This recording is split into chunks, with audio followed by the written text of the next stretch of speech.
Et nous enchaînons à présent avec Enjeu Patrimoine, un enjeu patrimoine consacré à une nouvelle thématique immobilière en lien avec le crédit immobilier. Nous allons nous demander ensemble si nous assistons en France à un retour des taux variables pour contourner le blocage du taux d'usure constaté par des épargnants évidemment et surtout un certain nombre de courtiers. Pour en parler, nous avons le plaisir de recevoir sur le plateau de Smart Patrimoine Julie Bachet, directrice générale de Vous Financer. Bonjour Julie Bachet. Bonjour. Bienvenue sur le plateau de Smart Patrimoine. Nous avons également le plaisir d'accueillir François Girolf, professeur d'économie et spécialiste des questions de placement. Bonjour François Girolf. Bonjour. Bienvenue également sur le plateau de Smart Patrimoine, une thématique immobilière avec un fond sonore en lien avec l'immobilier également, Julie, des travaux. Je ne sais pas si vous les entendez vous, mais nous on les entend en plateau. En tout cas, première question Julie, sur le sujet des taux. On ne va pas revenir effectivement sur le taux d'usure dont on sait qu'il peut bloquer un certain nombre de dossiers. Alors tous les courtiers ne sont pas forcément d'accord sur le nombre de dossiers bloqués ou sur le pourcentage, mais en tout cas ça rend les choses plus compliquées dans un contexte de hausse des taux pratiqués par les banques. Et on peut lire dans la presse ou on peut entendre un certain nombre de courtiers nous dire qu'on voit revenir des taux qui peuvent être variables ou d'irrévisables, c'est-à-dire qu'ils seraient en dessous du taux d'usure au moment où on signe, mais qu'on pourrait revoir à la hausse à la suite, et ce qui permettrait de faire passer des dossiers. Est-ce que vous constatez ça, vous, aujourd'hui ? Alors, on constate qu'effectivement, un certain nombre de banques qui étaient complètement sorties de ce type de prêt peuvent se poser la question, en tout cas. On ne peut pas dire que c'est un effet extrêmement généralisé, mais c'est vrai que tout le monde se pose la question. On voit même des banques qui remettent ce type de prêt dans leurs outils d'instruction de crédit. Il n'y était plus, puisque c'est vrai qu'on ne voyait plus de taux variable depuis très longtemps. Sur l'année 2021, c'est 0,5% de la production qui est faite à taux variable.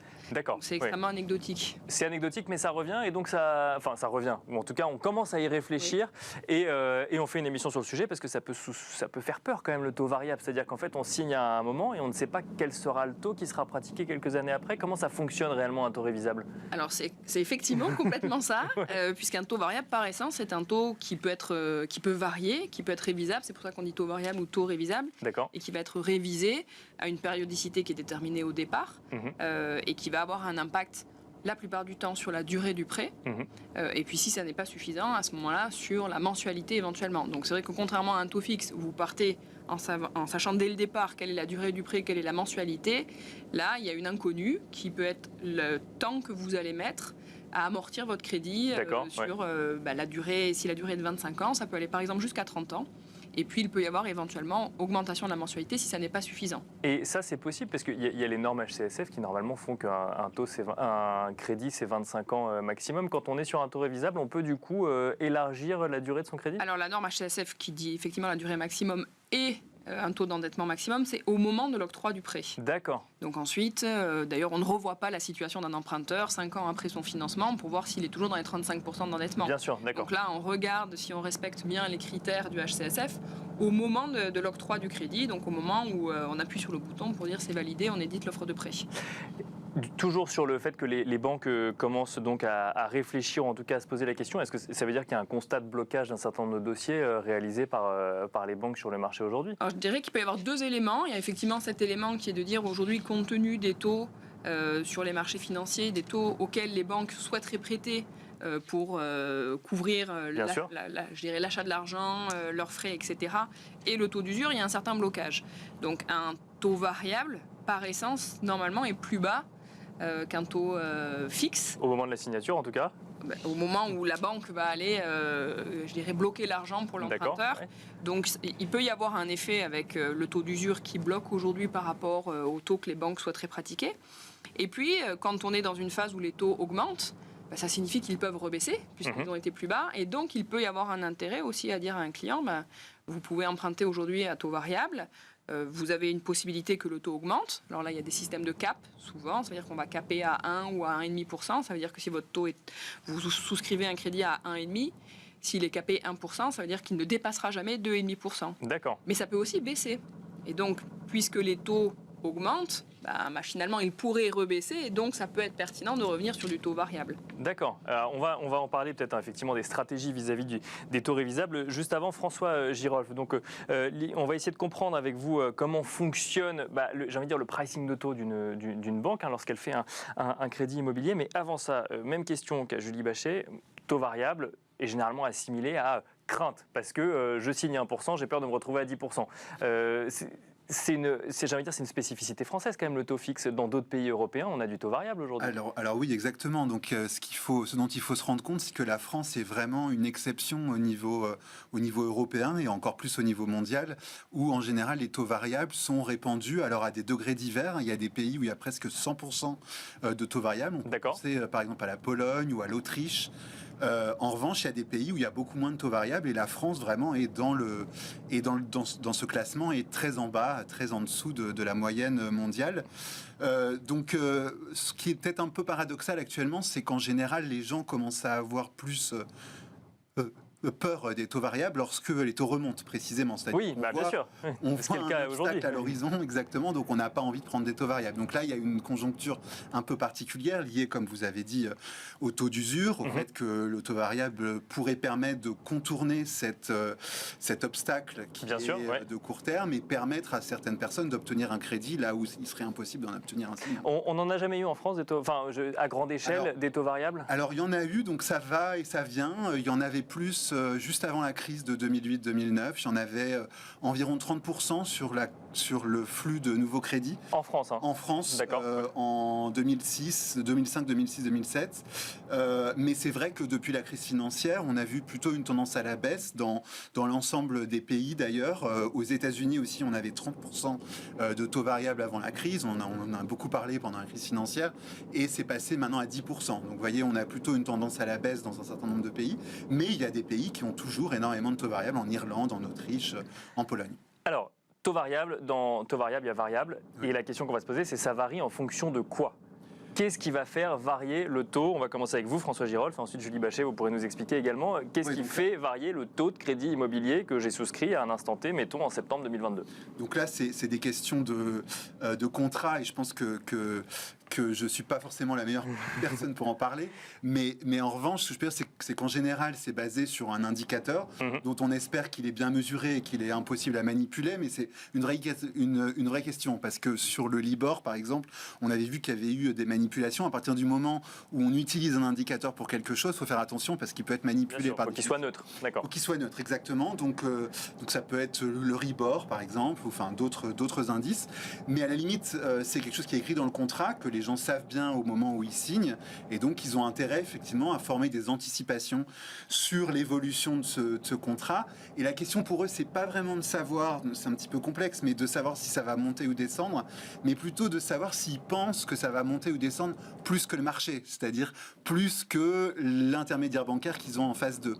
Et ça, c'est un petit peu plus complexe, et en fait, vous êtes dans une situation de spéculation, presque au niveau macro, où ce que vous essayez de faire, c'est de faire un pari qui soit le plus gagnant possible. Donc si vous pensez que, comme vous aviez dit, les taux vont plutôt baisser parce que la zone euro va être dans des situations de difficultés économiques qui nous arrivent et que donc la Banque Centrale Européenne, malgré... Oui, c'est ça, c'est qu'il y a un sujet de financement bancaire entre les banques et la Banque Centrale, pour le coup. Exactement, et donc il faut que vous vous demandiez où vont les taux de la Banque Centrale Européenne. Si vous pensez que les conjoncturistes, que les économistes, que les financiers sur les marchés sont plutôt trop optimistes sur l'économie européenne, vous avez intérêt à prendre un taux variable parce que les taux vont baisser plus que ce qu'anticipent les marchés. Et moi, je serais plutôt d'ailleurs dans cette direction-là, à penser que la Banque Centrale Européenne va être obligée de baisser ses taux, contrairement à ce qu'elle a dit. D'accord. En tout cas, je l'espère. Mais c'est pour ça que non, mais c'est intéressant. Voilà. C'est intéressant. Alors, Julie Bachet, j'allais justement vous relancer en vous disant, dans le contexte actuel, alors que la BCE semble continuer à augmenter ses taux par effet rattrapage de ce qu'elle n'a pas fait avant, mais je comprends que c'est pas forcément l'avis que vous avez, François Girolf. Ces taux variables, on a l'impression qu'à court terme, ils sont promis à monter. En fait, vous avez tout dit dans votre phrase, effectivement, à court terme. Sauf que quand on souscrit un prêt immobilier, alors je ne suis pas sûre que la majorité des emprunteurs qui souscrivent un prêt à taux variable se posent toutes ces questions. Non, mais en tout cas, c'est celle qu'il faut se poser, du coup, c'est ça? Oui, mais bon, aussi loin de dire est-ce que ça va être gagnant ou pas. Pour moi, ce qui est certain, et j'ai vendu beaucoup de taux variables par le passé, à l'époque où on était aux 30%. D'accord. C'est un investissement, un prêt immobilier sur du long terme. Vous vous engagez en moyenne aujourd'hui sur plus de 20 ans. Vous ne pouvez pas juger de la pertinence d'avoir souscrit un crédit à taux variable au bout d'1 an ou 2 ans. C'est sur la durée de votre prêt, donc disons sur une dizaine d'années, en moyenne en France, autour de 9 ans. Vous pourrez vous rendre compte si vous avez fait une bonne opération ou pas. Et effectivement, le contexte très actuel fait qu'on est plutôt sur une tendance haussière. probablement jusqu'au second semestre 2023. Ça devrait se stabiliser ensuite. Et dans 5 ans, j'aimerais bien savoir qui peut dire quels seront les taux dans 5 ans. Et un prêt immobilier et les indices sur lesquels on se base, ils sont cycliques. À chaque fois qu'ils ont augmenté, ils ont baissé et ils baissent toujours plus bas que ce qu'ils ont augmenté. Alors là, c'est vrai qu'on a atteint des seuils très bas. Et on avait quand même des taux de l'ordre de 0,60 en fin d'année dernière. Donc, pour les meilleurs dossiers, hein, pas pour tout le monde. Pour les meilleurs dossiers, et ça dépend des durées, mais on peut préjuger qu'on pourrait revenir sur une situation telle que celle-ci. Alors, est-ce que c'est dans 2 ans, dans 3 ans, dans 5 ans, dans 10 ans? Je ne sais pas. Mais on ne peut pas avoir une approche très court-termiste sur un taux variable quand on fait de l'immobilier. Si on est hyper stressé et qu'on regarde l'évolution de l'Euribor 3 mois tous les jours, on ne va pas dormir, il ne faut pas faire un taux variable. Non, mais c'est une vérité. C'est ce que je disais à mes clients. Il faut avoir conscience qu'il y a un aléa, ça va bouger, c'est sûr. Un taux variable, juste pour bien comprendre, avant de revenir sur le contexte avec vous, François Girolf, il peut être capé à la hausse, mais à la baisse aussi? Ça peut être capé à la hausse, capé à la baisse, ça peut ne pas être capé du tout. On peut avoir du révisable pur, il peut y avoir des taux mixtes qui vont être fixes par des durées de 3 ou 5 ans, puis révisables ensuite. Donc là, je dirais, c'est l'ingénierie de chaque banque. Et évidemment, plus vous êtes disposé à prendre un risque, plus votre taux sera faible. Oui, voilà. Ça c'est l'inverse finalement du couple rendement-risque en termes de crédit immobilier. François Girolf, alors effectivement il y a cette question d'horizon. D'ailleurs on pourra revenir peut-être avec vous Julie sur le fait que encore faut-il aller jusqu'au bout de son crédit immobilier. Mais là on est dans un contexte effectivement où on voit la BCE qui a attendu avant de remonter ses taux et qui là d'un coup, pas tout de suite, ça se fait en plusieurs fois, mais en tout cas remonte ses taux et ça n'a pas l'air d'être prévu pour s'arrêter, puisque le combat principal, c'est l'inflation. Donc un taux révisable, si encore une fois, on parle de 0,5% de l'offre de crédit, et les banques y réfléchissent, on n'est pas encore dans les faits, mais ça peut faire peur du fait qu'en fait, on y réfléchit quand tout à fait. Les taux remontent. Oui, et ce d'autant plus que la Fed, donc la Réserve fédérale américaine et la Banque centrale européenne, semblent être dans une sorte de course-poursuite où la Banque centrale européenne va systématiquement, alors avec retard, comme vous avez dit, essayer de rattraper ce que la Fed a décidé, ne serait-ce que parce que la Banque centrale européenne essaye de faire en sorte que l'euro ne décroche pas trop par rapport au dollar, ce qui est déjà très difficile, comme on l'a vu. Le dollar s'est beaucoup apprécié par rapport à l'euro ces derniers mois. Donc, effectivement, la question, c'est de savoir où ça va s'arrêter, à la fois du côté de la Fed et de la Banque centrale européenne. Et c'est un pari, j'ai envie de vous dire. Mais est-ce que, par exemple, on peut se dire que si on prend un horizon de placement, un horizon de crédit à 20 ans, effectivement, il y a le court terme et puis il y a le moyen terme. Est-ce qu'à moyen terme, c'est encore plus difficile à prévoir. Non, c'est bien sûr, mais...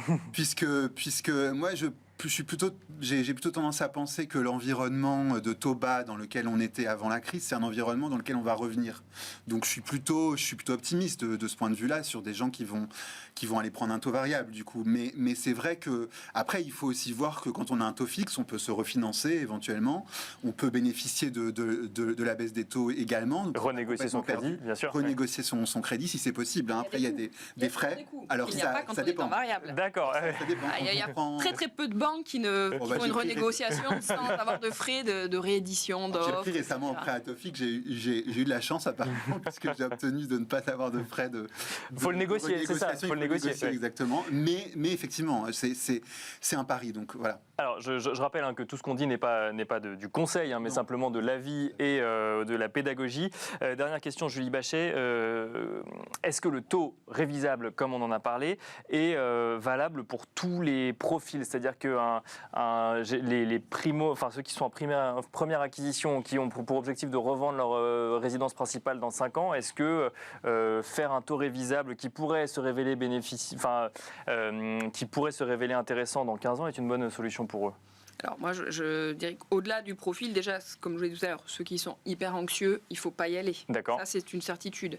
Ensuite, ceux pour qui c'est vraiment pertinent de le faire, ça peut être les investisseurs. Parce que quand vous êtes dans le cadre d'un investissement locatif, même si votre taux augmente, et qu'au bout du bout, votre mensualité augmente, ou vous mettez plus de temps à amortir, dans la mesure où c'est le loyer bien sûr qui permet de rembourser le crédit. Le loyer, là, on voit que malgré le plafonnement de l'IRL, il y a quand même des augmentations de 3,5%.